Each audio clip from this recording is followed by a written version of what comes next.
The room smells of iron, sweat, and something sweet rotting under the floorboards. You're lying on your side, pressed against a wall that weeps when it rains. The wood is damp, swollen from years of breathing in other people's misery. Your back sticks to the sheetless mattress, not from heat, but from the residue of the last body that lay there. Someone who cried into this pillow just like you do now, except she doesn't cry anymore. She doesn't make any sounds at all. Somewhere in the hallway, the floorboards creak, not under the weight of footsteps, but under the memory of them. You hear the swing of a door. Not yours. Not yet. Then silence. The kind that makes your chest feel like it's collapsing from the inside. The lamp in the corner is nearly out of oil. It spits shadows across the room in jagged patterns. One moment your world is dim, the next it's darker still. You stare at the ceiling and count the stains. You've named them all. It gives you something to do while waiting for the lock to click. There are no windows here. Just a wooden slit painted over with cheap rose wallpaper, now peeled and curling like burned skin. No air, no wind, just the taste of perfume that doesn't cover the stink beneath it. Your breath feels like a betrayal. Every inhale reminds you that you're still here. Your hands don't feel like yours anymore. They're swollen. Red from the lye water. The knuckles cracked from scrubbing floors that will never come clean. You haven't eaten today, and that's no accident. Empty stomachs don't get in the way when the men come in. You learned that early. They don't ask for your name. They're not paying for that. They don't want you to speak unless it's moaning. They want you to smile, so you bite the inside of your cheek until it bleeds. Sometimes you taste the iron and know your lips have turned red enough to pass. On the wall, there's a dress hanging from a bent nail. It used to be white. Now it's a sickly gray, like the ash left after something precious is burned. The dress isn't clean, but it's the only one they give you. When the client arrives, you'll wear it again. You'll tighten the sash. Paint your lips with spit and rouge you made from crushed brick. You hear her crying. The girl in the next room. She sounds young tonight. Younger than usual. Maybe they brought in someone new. They always start with tears. You did. The first night, the floor was so cold your bones ached. They said you'd only have to work until your debt was paid. But the debt never shrinks. You owe for the dress, the food, the lamp, the space you occupy. You even owe for the man who brought you here. You were sold. Not in a loud, public way. No auctioneer, no raised paddles. Just a handshake, a folded bill, and the words, "She's yours." You didn't see it coming. You didn't even know you were on the market. 1 minute, you were someone's daughter. The next, you were someone's investment. Outside, men laugh over cards. A piano plays something ragged and cheerful. The sound crawls through the walls like a joke you're not allowed to laugh at. You wonder which of them will knock tonight. Which one will leave something broken in you when he's done? They never kiss you. But they breathe into your mouth. They smell like tobacco, sweat, and lies. They tell you you're pretty, but they don't look you in the eyes. You think maybe it's easier that way, for them. For you, it just makes you disappear faster. Sometimes, in the quiet, you think of a place with grass. A creek. A sky too big to cage. But that place slips further away with each passing night. You can't remember your mother's face anymore. You barely remember your own. The lamp gives one last flicker and dies. You are in the dark again. But this is not the dark that protects. This is the dark that watches. The kind that remembers. The kind that feeds the men who will come through that door, one by one, until you forget your own name, and remember only the price they paid. You are not a worker. You are not a girl. You are a thing. And this is your room. Your cell. Your grave with a door that still opens. The room doesn't change by morning, only the sounds. The walls still whisper. The mattress still stinks. But now it's not the creak of footsteps you hear. It's the clatter of coins. The shuffle of boots downstairs. The rattle of bottles. Another day in a town where women aren't born, they're broken into existence. You try to stand. Your legs won't cooperate. There's a pain between them that you don't have a name for. You sit instead, blinking at the streaks of morning light that force their way through the cracks in the wall, carving stripes across the filth like something divine got lost on its way elsewhere. No one checks on you. No one knocks. The madam only opens the door to toss in a rag and a tin of powder. Rub it in, she says, already turning away. Can't send you out looking bruised. Not yet. You don't ask when yet will come. You don't speak at all. At 13, your body isn't yours. But neither is your name. They took it the night before, along with everything else. Replaced it with something floral, something that sounds like it belongs in a song or a bottle. Daisy. Cherry. May. A name that tastes like candy but rots like meat. And now you're one of them. One of the girls. They don't ask how you got here. No one does. Everyone already knows. Some came from cities, tricked into theater work that turned into street work and finally into this. Others came in boxcars from orphan trains, promised homes and families, delivered instead to saloons and cribs. Black girls from plantations who were re-rented after the war ended. Chinese girls kidnapped from boats and sold to the highest miner. Immigrant women who signed contracts they couldn't read and were told that debt only goes in one direction. And you were sold like a mule. Like a sack of flour that bruises. The statistics won't save you, but they haunt the walls anyway. In 1870 alone, nearly 20,000 girls under the age of 16 were registered in female employment across the frontier. But only a fraction ever held brooms or cookpots. The rest worked behind locked doors. Behind stained curtains. In rooms where screaming was called unprofessional. In the ledger book kept beneath the bar, you are a number now. You generate income. The men pay in silver coins, sometimes with gold dust, sometimes with favors. A sheriff gets a girl for free. A judge gets two. You try to think of a way out. But you already know the answer. There isn't one. You remember your real name for a moment. It drifts in like smoke. But the madam says remembering is dangerous. It slows the work. It breeds questions. And girls who ask questions don't last long. Not here. They show you your place in the house. It's not a room, it's a slot. 6 feet by 4. Curtains for walls. A cot nailed to the floor. A pail under the bed. They call them cribs. But there's nothing childlike about them. You will share it with another girl. She's older. 17, maybe. But her eyes are 40. Her face is cracked porcelain, too much powder, too little sleep.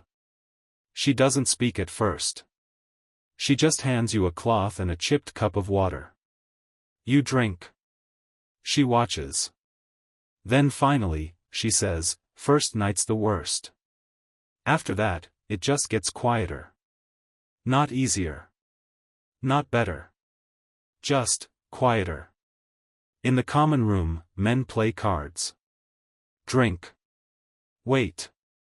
Some bring gifts, ribbons, cheap perfume, candy already melting. One brings a doll, its face hand-painted and smiling. You stare at it, and it stares back, and you wonder if its mouth is stuck open because it screamed too much, too loud. They line you up sometimes. Not for fun. For choosing. 6 girls in a row. Cleaned, powdered, costumed like playthings. The men look you over like cattle. Teeth checked. Skin touched. Price whispered into the madam's ear. Sometimes they bid. And the highest bidder wins.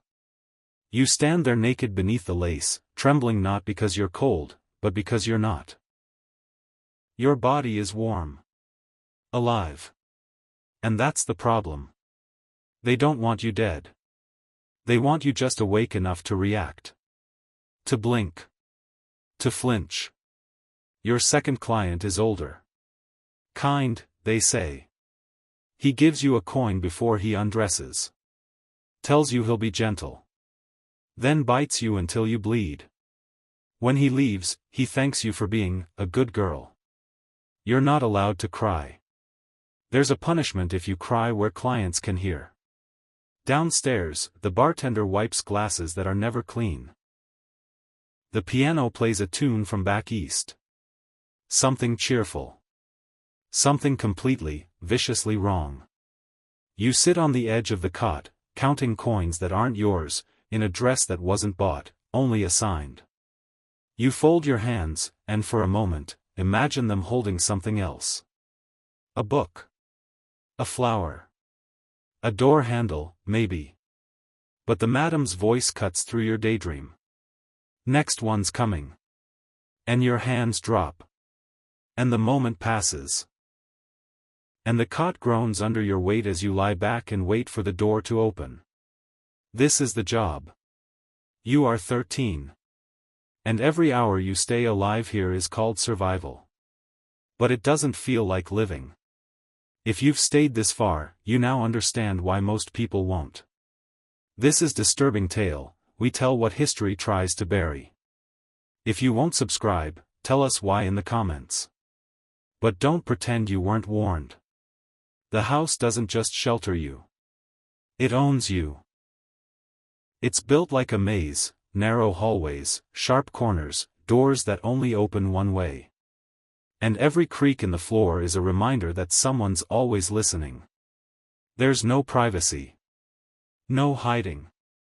No escape. They say there are different kinds of houses. Different kinds of girls. But they all bleed the same. Some work in parlors. These are the ones the town pretends to admire, the courtesans, dressed in silks, trained in piano, fluent in flattery. They host the wealthy, the powerful. Bankers. Judges. Men who smell like tobacco and law. But even these girls have to smile when it hurts. Even they aren't allowed to say no. Then there are the cribs. These are your kind. The cheap rooms. The quick work. The girls with no names, just numbers. 15 minutes, sometimes less. A knock, a grunt, a coin dropped on a stool. You wash yourself with cold water from a basin shared by 6 others. The rag is never clean. The walls are thin. You can hear everything. The cries, the begging, the breathless silence that always follows. And then, there are the locked girls. They never leave their rooms. Not for meals. Not for air. Their doors are chained from the outside. They are kept drugged, motionless, half-conscious. They don't speak. They don't move. They are bodies rented by the hour and owned by the week. Their windows are barred, their food is slid beneath the door. They are not girls anymore. Just flesh, kept warm for use. You've seen one once. Only once.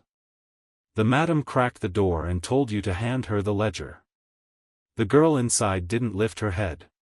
She stared at the wall with eyes that didn't blink. You still see her sometimes, not in dreams, but in the space between blinks, when the room is quiet, and your mind remembers what it wants to forget. The rules here are simple. You don't speak unless spoken to. You don't leave unless escorted. You don't refuse. If you say no, they make an example of you.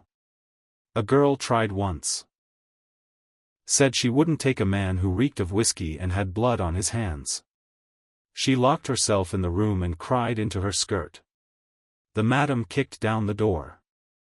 2 men dragged her out by the hair.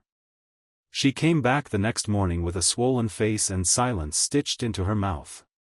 No one asked what happened. They already knew. The madam walks through the halls like a shadow that carries keys. Not a protector. A warden. She counts your earnings, tracks your meals, decides when you're allowed a bath, when you're allowed sleep. She calls you darlin' when clients are near, but baggage when they're gone. And every girl owes her. You owe for the dress, the lamp, the soap, the bed, the protection you never feel, the silence you are forced to keep. Some owe for the train ride that brought them here, a ride they didn't ask for, didn't remember, didn't survive intact. Some owe for nothing at all. Just their existence. In San Francisco, the stories are even worse. The Tong syndicates run entire brothels. They capture Chinese girls, some as young as 9, and ship them in crates. No daylight. No names. Just a promise to some man back home that she'll send money once she's working. They tattoo them. Brand them. Mark them like cattle. One symbol means she's owned by the Red Flower House. Another means she's been paid for in advance by a mining boss in Nevada. Sometimes the ink fades. The scars don't. One girl, they called her Lynn, had 3 marks on her back. 3 owners. 3 lives. She never spoke. Her tongue had been cut before she arrived. And yet she still bled like the rest. You begin to feel the world shrink inside this house. You forget the seasons. You forget time. Days pass like a fever, blurred and burning. You learn to recognize footsteps. To tell which ones mean danger, which ones mean survival, which ones mean nothing at all.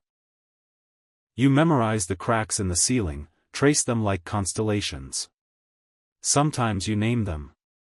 Not for beauty, but for the illusion of control. You've stopped counting the men. You've started counting what's left of you instead. Still watching? That means you care. So why not subscribe? Or scroll to the comments and tell us why you won't. Just know, some girls never got to speak. But you still can. This is Disturbing Tale. And we're not done. The sickness starts slow. At first, it's just a fever. A flush in the cheeks, a burn behind the eyes. You think maybe it's the heat, the rooms here barely breathe. But the ache doesn't leave. It deepens. You sweat through your shift. The madam notices, but says nothing. Sick girls still earn. You learn quickly that rest is a fantasy. If you can stand, you can serve. If you can't stand, you crawl. And if you can't crawl, they'll prop you up, dress you like a doll, and tell the clients not to kiss your mouth. Gonorrhea. Syphilis. Tuberculosis.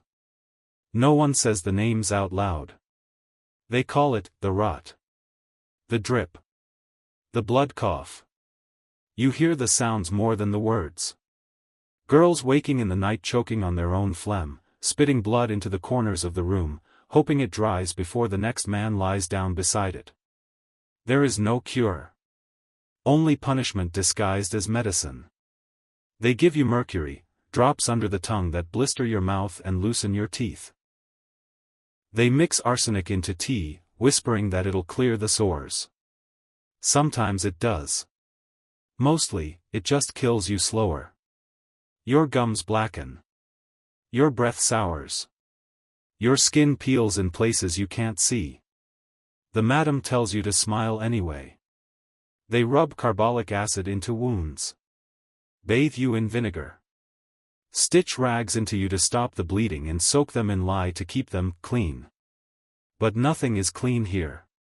Nothing ever was. The sheets are never washed, only aired out. Between clients, You pour water from a rusted pitcher and wipe down the bed with a cloth already used by the last girl.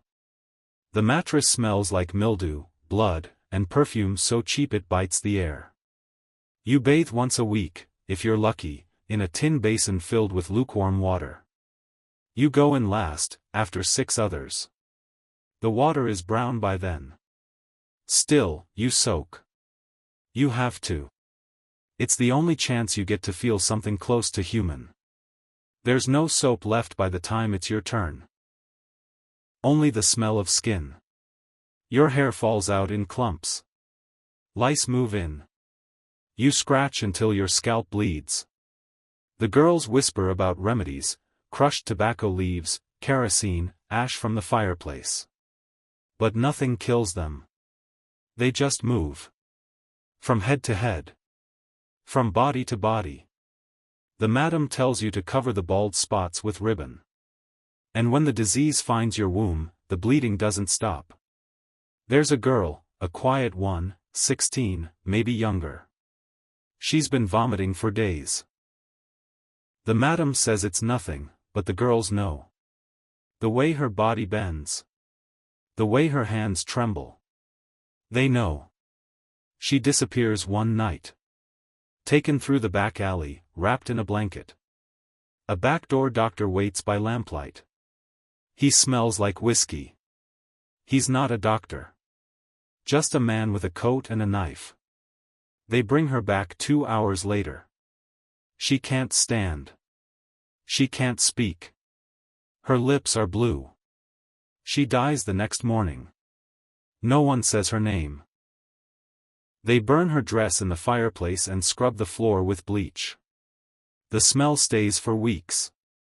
Girls start talking about escape. Not running, not anymore. Just release. One ties a scarf to the bedpost and stares at it for hours. Another smuggles in opium wrapped in newspaper. She hides it under the floorboard and slips it into her tea when the night gets too long. Some slit their thighs with broken glass. Not deep enough to die. Just deep enough to feel something. Just deep enough to remember what pain they can still control. You think about doing it, too. But you don't. You can't. You still remember your sister's face. You still remember the sound of rain on a tin roof. You still remember your own name, but just barely. You hold on to those things like a rope in the dark. Even as your body gives way. Even as your breath shortens. Even as you begin to wonder what you'll become when your use runs out. Because here, nothing outlives its purpose. Not the beds. Not the dresses. Not the girls. You don't remember when it started, only when it stopped being deniable. Your belly grew slowly, barely visible beneath the faded dress they gave you, but the madam noticed before you did.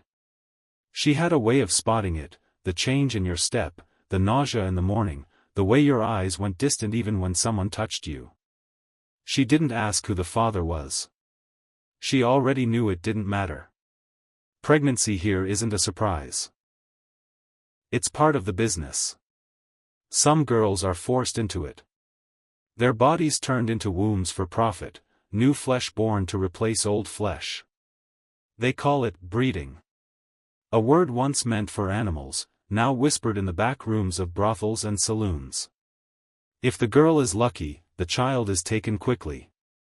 If she isn't, she hears it cry before it disappears.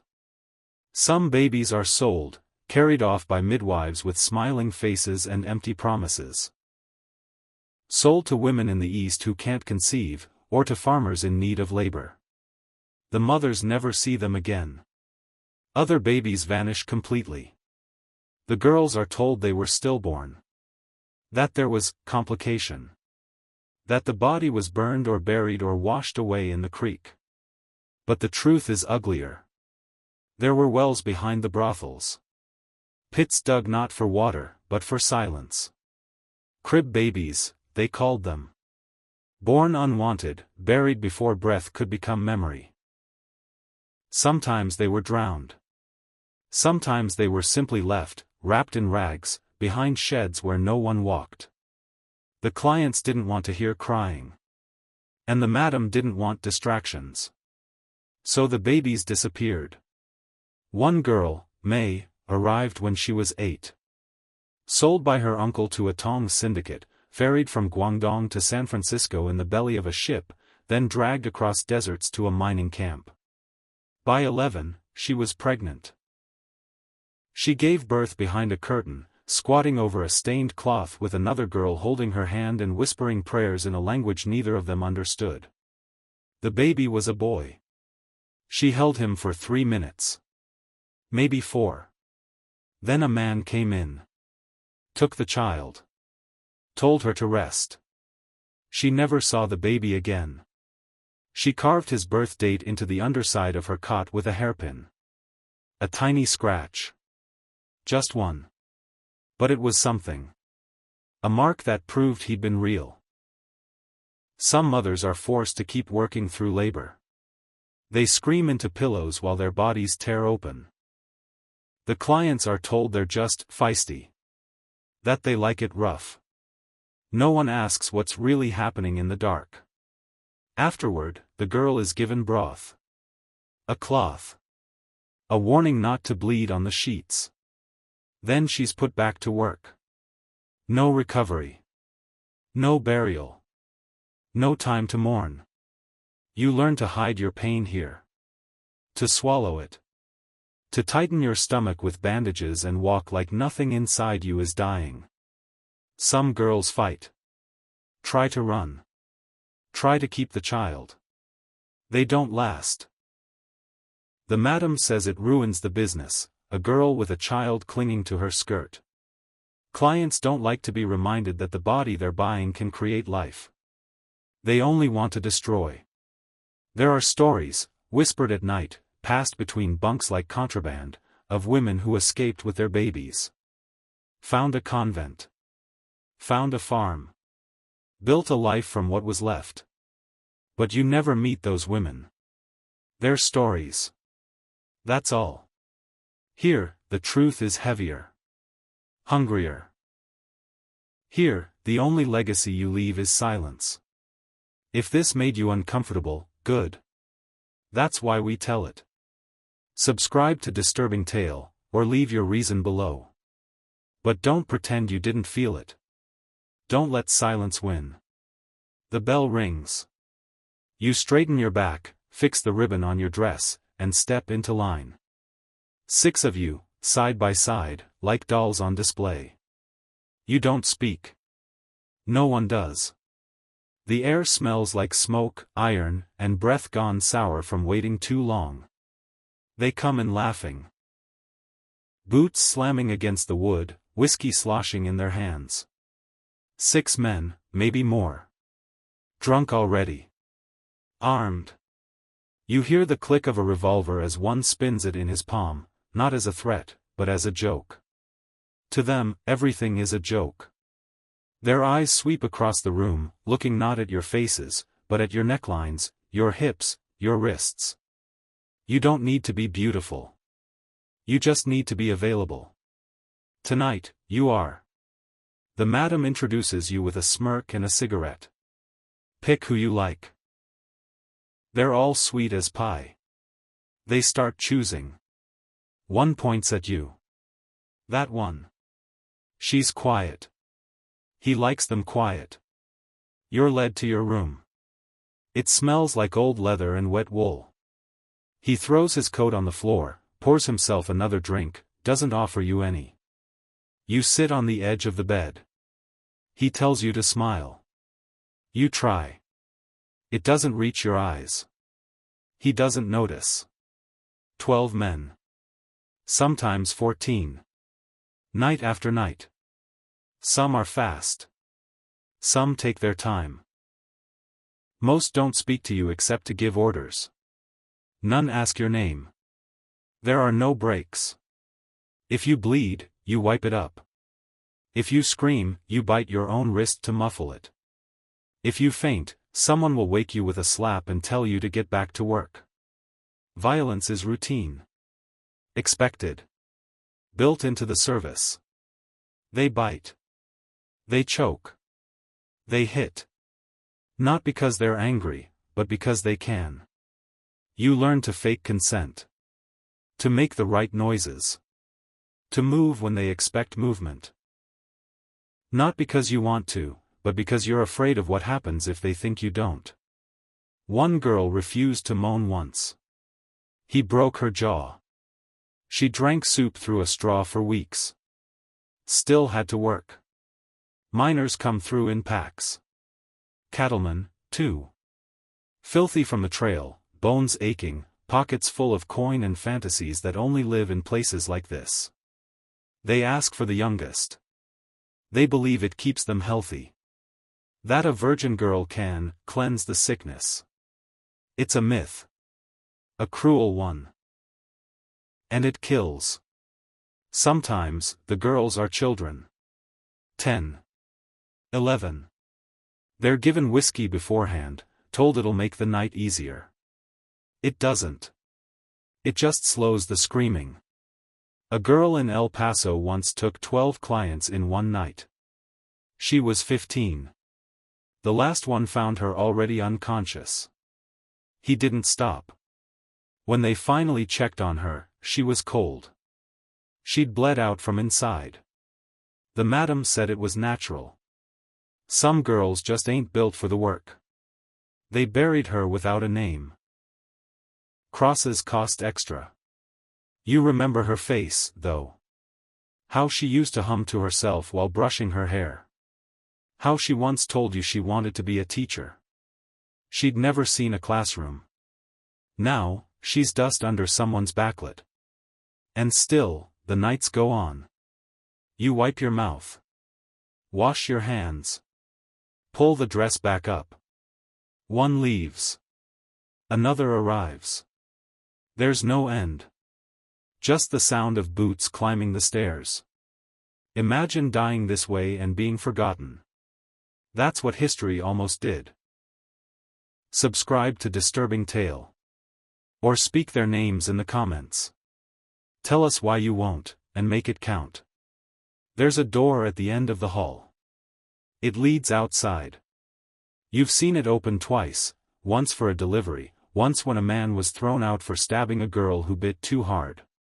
Both times, you saw the sun. You never saw it long. They keep that door locked. But every girl thinks about it. The escape. The fantasy. A moonless night, a distracted guard, a moment of courage. You imagine it over and over. The sound of your own footsteps in the street. The cold air. The sudden freedom. Then reality crushes it flat. You've seen what happens to those who try. They don't make it far. Maybe 3 blocks. Maybe the train depot. Maybe to the next town where someone just like your madam is waiting with a new collar and an older trick. You are owned, they say. Just like a wagon. Just like a rifle. If you run, it's theft. Sheriffs call it retrieving stolen property. You aren't a girl to them. You're an asset. A body with a debt attached. And debts don't disappear. They follow you like shadow, and so do the men paid to collect them. One girl made it as far as the mountains. She walked for 3 days barefoot, stealing bread, sleeping under brush. But they caught her outside a barn, half-starved and shaking. They brought her back. She never spoke again. Her mouth stitched itself shut from grief, or shame, or maybe just a new understanding of futility. They chained her to the bed after that. Not symbolically, literally. Metal to flesh. Another girl, from Sonora, was found in an El Paso brothel. Chained for 4 years. Her skin had grown around the iron. When she died, they didn't remove the chain. They buried her with it. The madam said it was cheaper that way. Sometimes there's a whisper of rescue, a carriage pulling up in daylight, a nun stepping out in gray wool, clutching papers stamped by people who still believed in salvation. They come rarely. And they don't take everyone. Only the ones who look innocent enough. Not too bruised. Not too far gone. You begin to understand that help has standards. That even mercy judges. Female activists visit sometimes, suffragists with pens and pity. They ask questions. They write names.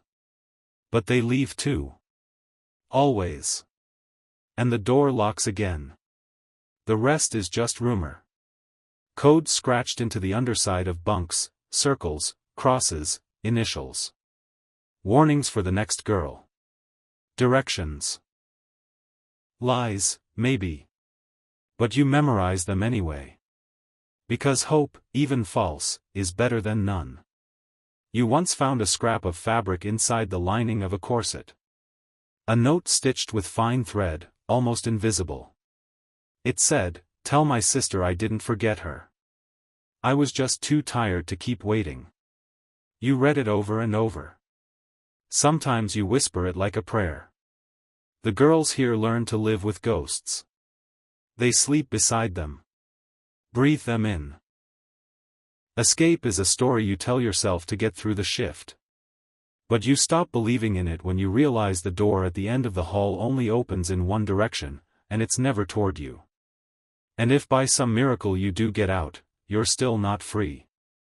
You're just homeless. Ill-stained. Unhireable. You trade one cage for another, colder one. No name. No money. No one to claim you. No place to go where the past can't find you. They buried them quietly. Not with ceremony. Not with names. Just outside town, where the dust blows harder and the ground forgets faster. Shallow graves. Dozens of them. Sometimes hundreds. Marked only with wood planks burned with initials, or a symbol, or nothing at all. A brothel girl's body was considered refuse, not worthy of consecrated earth. Not worthy of a cross. Nevada. Arizona. The edge of California. Wherever the gold ran out, the bodies piled up. If a girl died of disease, she was dumped by moonlight, no procession, no mourning. Just two men, a wheelbarrow, and a bottle to numb the smell. If she bled out after a client's rage or a back-alley abortion gone wrong, the madam might lie to the others. Say she ran off. Say she found a husband. Say nothing at all. But you could always tell by the silence the next morning. Some priests wrote their names down, the ones who died in confession. The ones who begged to be remembered. Those priests risked exile for it. One in Leadville, Colorado kept a secret journal of every dying girl's last words. He wrote down their birthplaces, when they could remember. Their parents' names, if they still had them.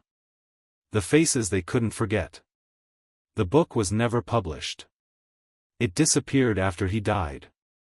Black girls told their stories in songs. Quiet ones, passed down in kitchens and fields and hidden prayer meetings. They sang about sisters stolen by the night, about rooms that smelled like rust and men who came and left with pieces of you. They sang so they wouldn't forget. Chinese survivors carved names into wood and sent them home on boats, scraps of stories smuggled across oceans. Many never arrived. Customs officers tossed them into fire, calling them contraband. No death certificates. No photographs. No letters. Just ghosts. The children born from these brothels, if they lived, grew up with no names, no heritage. They became shadows. Launderers. Housemaids. Field hands. Forgotten before they even had a chance to be remembered. No one told them where they came from. No one told them why their mothers wept in their sleep. Lineage was severed. Entire bloodlines uprooted, erased, scattered like ashes in the wind. A girl might have once dreamed of love. Of children. Of someday. But the only legacy she left was a scar on the land. A whisper in the walls of buildings that still stand. Some of those cribs are now cafes. Bed and breakfasts. Gift shops with floral wallpaper. The tourists don't hear the echoes. But you do now. You've heard every hour of her story. You've walked her corridors. Sat on her bed. Felt the dust on your skin and the blood in your mouth. You've seen what history tried to erase. You've witnessed what silence almost buried. And now you must decide what to do with it. This is Disturbing Tale. We disturb, so you remember. If you won't subscribe after this, then tell the world why. Because we promise, these girls never got to. The screen goes dark. Only a faint light remains, a flicker, like a lantern swinging in the wind outside a brothel door long abandoned. Then, the names begin to appear. One by one.